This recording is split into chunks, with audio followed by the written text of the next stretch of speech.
Guys अगर आप share market में ट्रेड करते हैं तो आपको पता होगा कि हर एक कैंडल लगभग वीक बनाती हुई चलती है और वीक के बिना कैंडल का बनना संभव नहीं है। हर एक कैंडल में आपको वीक देखने को मिलेगा गाइज, चाहे वो कैंडल भले ही जो है अचानक से बन जाए, बुलिश इंगल्फिंग बन जाए या कोई स्ट्रॉन्ग मोरबोजो कैंडल बन जाए, लेकिन गाइज वीक बनता ही बनता है। अगर हल्का फुल्का प्रेशर बायर और सेलर का हुआ तो वहाँ पर वीक कन्वर्ट हो जाता है, भले ही उस वीक को जो है ढक के कैंडल क्लोज कर ले। मैं सारा कॉन्सेप्ट क्लियर करूँगा।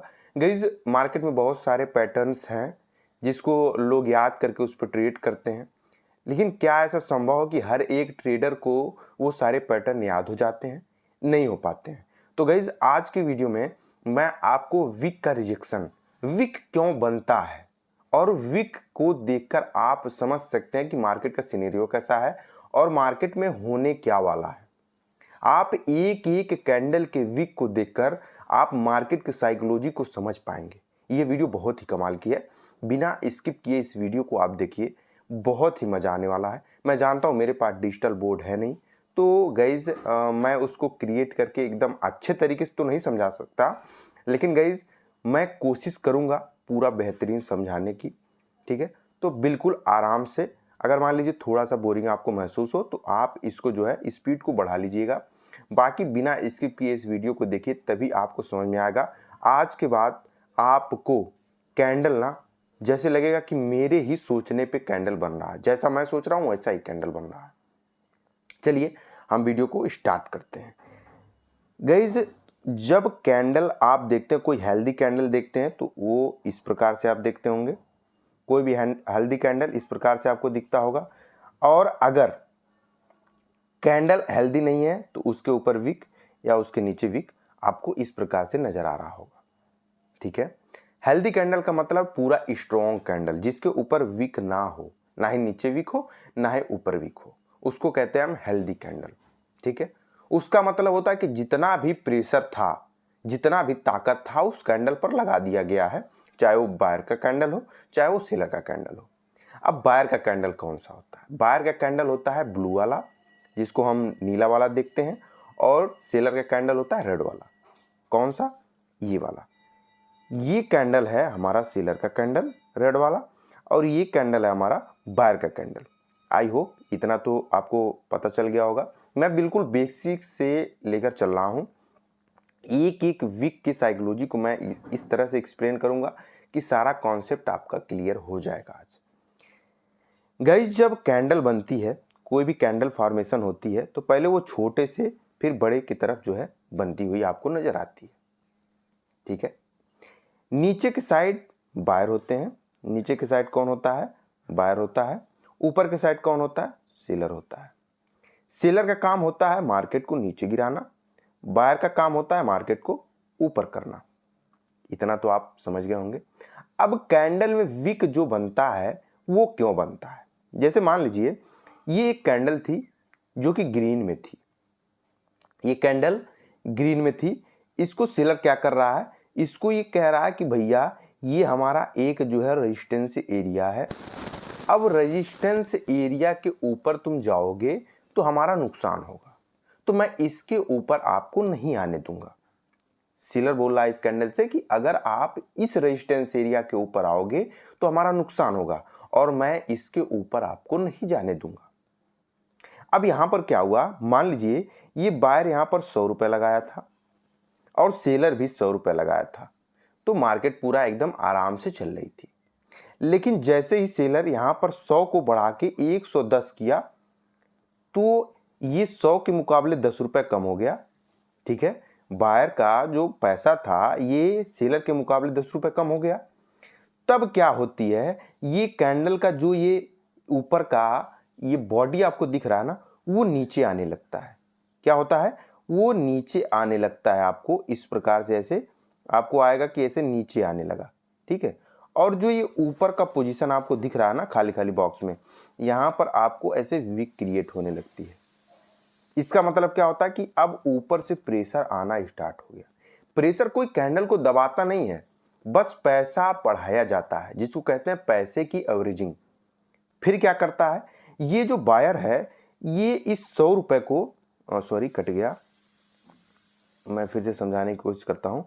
ये जो बायर होता है, नीचे का जो बायर है, ये क्या करता है, जो 100 रुपये ये लगाया होता है, ये इसको क्या करता है, 115 करता है। क्या करता है, 115। अब जो सेलर था वो 110 पे एवरेजिंग करके बैठा हुआ है, जिससे क्या हुआ, यहाँ पर वीक क्रिएट हो चुकी थी। अब ये जो बायर है 115 करता है, तो ये क्या करता है, जब 115 करता है तो इस कैंडल को ये थोड़ा सा ऊपर तक ढकेल के ऐसे ले जाता है। पूरे वीक को तो खत्म नहीं कर पाता, इस प्रकार से ऐसे ढकेल के ले जाता है। आप देखते हैं ना, कैंडल में फ्लक्चुएशन होता है। कैंडल कभी अचानक से ऊपर जाती है, फिर नीचे आती है, ऊपर जाती है, नीचे आती है, ऊपर जाती है, नीचे आती है। इस प्रकार से कैंडल आपको देखने को मिलता है। यही लड़ाई होती है पैसे में। जिस तरफ का पैसा बढ़ता है उस तरफ कैंडल जो है बढ़ती हुई आपको नजर आती है। वो अपना दबाव उस पर छोड़ता है कैंडल पे। ठीक है, आई होप ये कॉन्सेप्ट आपको क्लियर होता हुआ सॉरी होता हुआ नजर आ रहा होगा। एक ही वीडियो में सारा चीज नहीं क्लियर कर पाऊंगा, लेकिन जो मैं साइकोलॉजी आपको एक्सप्लेन कर रहा हूं ना, ये साइकोलॉजी गाइज शायद फ्री के कोर्स में आपको कोई बताएगा नहीं, और हमको लगता भी है कि आपको समझ भी आ रहा होगा।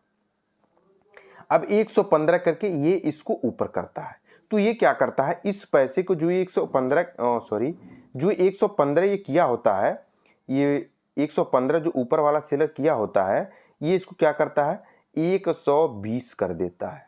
जब ये 120 करता है तो इसमें एक और बड़ी वीक क्रिएट हो जाती है, एक वीक क्रिएट और हो जाती है।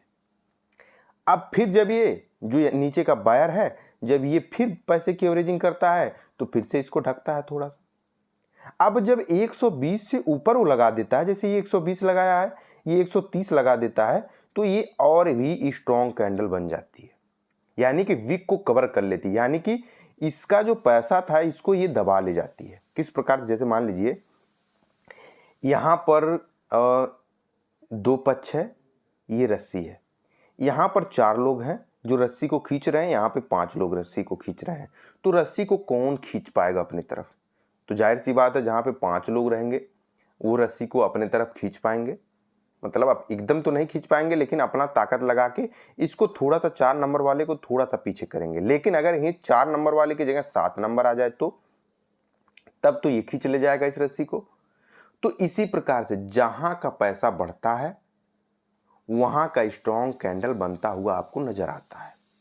अगर मार्केट में सेलर का पैसा उस समय ज्यादा लगा तो कैंडल आपको स्ट्रॉन्ग देखने को मिलेगा। अब कई लोग सोचते हैं कि भैया मार्केट में कैंडल ग्रीन बन रहा था, कैंडल क्या बन रहा था, ग्रीन बन रहा था, अचानक से वहां पे रेड कैंडल कैसे कन्वर्ट हो जाता है। तो गई उसके पीछे की साइकोलॉजी को समझने की कोशिश करिए। जैसे ये कैंडल था हमारा ग्रीन कैंडल, ठीक है, इसके ऊपर विक था। अब हमने आपको बताया कि जब ये 100 रुपए पे था तो पूरे बराबर में थी। जैसे इसने 110 किया सेलर ने, यहां पर विक क्रिएट हो गया। बायर अगर पैसे की एवरेजिंग करेगा, ठीक है, बायर अगर पैसे की एवरेजिंग करेगा तो ये विक थोड़ा सा ढकेगा, इससे ऊपर करेगा तो इसके ऊपर ढकेगा। लेकिन अगर बायर की क्षमता खत्म हो जाती है, बायर कहता है नहीं भैया मैं यहां से प्रॉफिट लेके निकल रहा हूं, हमसे कोई मतलब नहीं है, अब तुम चाहे जहां लेके जाओ, ठीक है, तो ये क्या करता है, ये करता है इसको पैसे की एवरेजिंग को बढ़ाता है, ये 150 करता है। चूंकि बायर अब इसमें पैसा लगा नहीं रहा है, ये जो कैंडल बनी थी इसमें बायर पैसा लगा नहीं रहा है, तो ये धीरे धीरे विक क्रिएट होने लगती है। विक क्या होती है, ऐसे बड़ी विक क्रिएट होने लगती है।